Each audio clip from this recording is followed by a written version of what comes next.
The Sony a5100 is almost 10 years old now. It's been discontinued, but you can still find it used for very cheap. But should you give it any real thought now in 2023? Well, let's talk.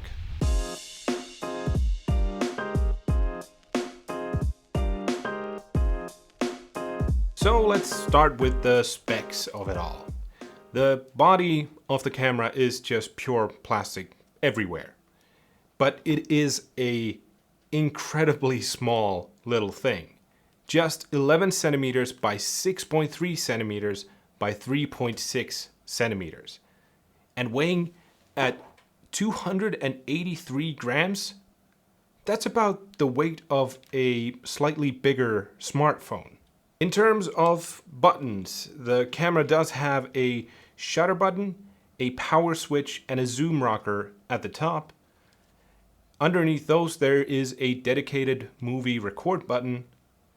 And on the back, there is a menu button, your classic Sony navigation wheel multi-function purpose button thing, a playback button, and a mode button.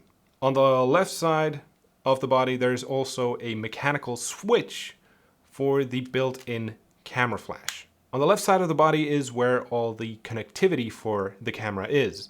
There is a micro USB port, a micro HDMI port, and your SD card is stored here.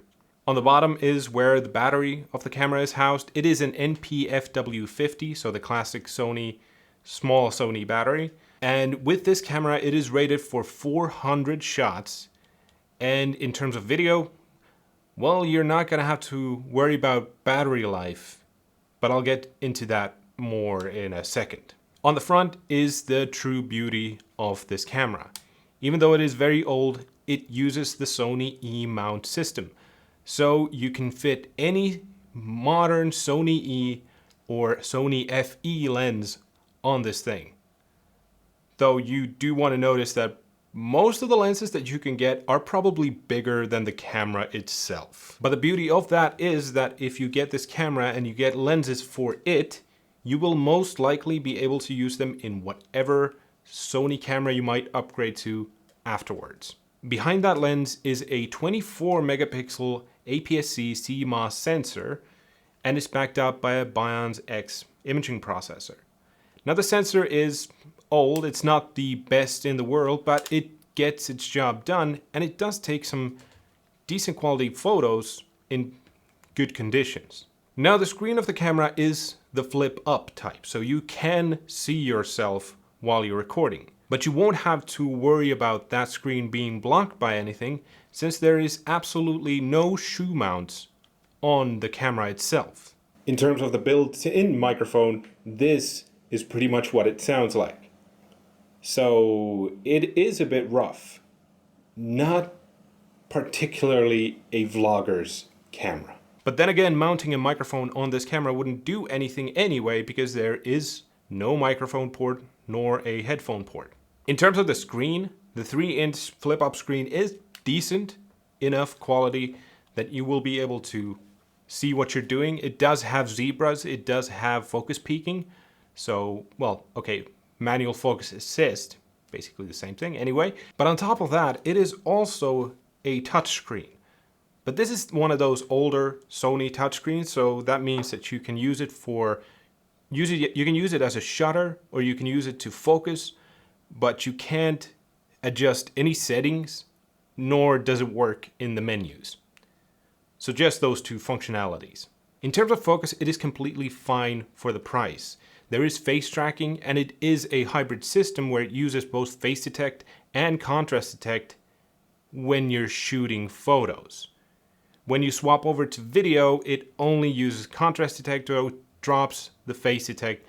This was a product of its time, and this was just weird.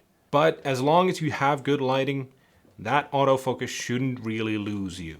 Speaking of video recording, the A5100 can do 1080p up to 60 FPS. So there's no 4K here, but I think we can give it a pass on that given the price that it came at and the fact that it is almost 10 years old. So in that 1080p, paired with a good lens, not this one, this is the kit lens, but paired with a good lens, the video quality is completely fine for all of your social media needs. And with that 60 FPS, you can still get some slow motion in there if you want to. Though that being said, the camera doesn't have any sort of stabilization, but once again, I think we can forgive that given the price, given the age, it's fine. So while you're able to use this camera to record any of your social media stuff, recording more long form content is going to provide issues. Remember that issue I said with the battery life and the video recording earlier? Well, that is because this camera overheats like crazy. Even when recording 1080p 24 FPS, I could only record 15 to 20 minutes at a time, and this camera would overheat. So when I started this channel and I was recording videos with this camera, I would be able to get that 15 minutes, and then I would have to stop recording because the camera overheated, wait for it to cool down, and then continue. But if you're doing short form stuff, that shouldn't be an issue, because if you're recording footage for a short video, a minute's video for over 15 minutes, that's a little weird. On the photography side of things, the a5100 does still take decent images because that sensor is still completely fine. When you pair it with a good lens, I can't stress this enough, but since the camera has no EVF, the shooting experience is pretty much exactly what you would get with something like a point and shoot. So if you're looking for that experience, this camera will provide you with that. If you're looking for a proper photography experience, then this camera does not work for you. That being said, the images that it provides are completely decent, and the raw files can be edited to a good degree. That's why I wouldn't buy the camera for your photography purposes, but for shooting things like thumbnails, this camera will do very well in those situations. So as you can see, the a5100 is a great entry-level camera, even now in 2023, that will get you good photos and that you can get to provide you with a great upgrade path for the future. Now, is it going to be better than your phone? Well, that question is a bit more complicated, but I think the a5100 is definitely something worth looking at if you're planning on getting a better camera later down the line, and you can find it cheap used wherever you are.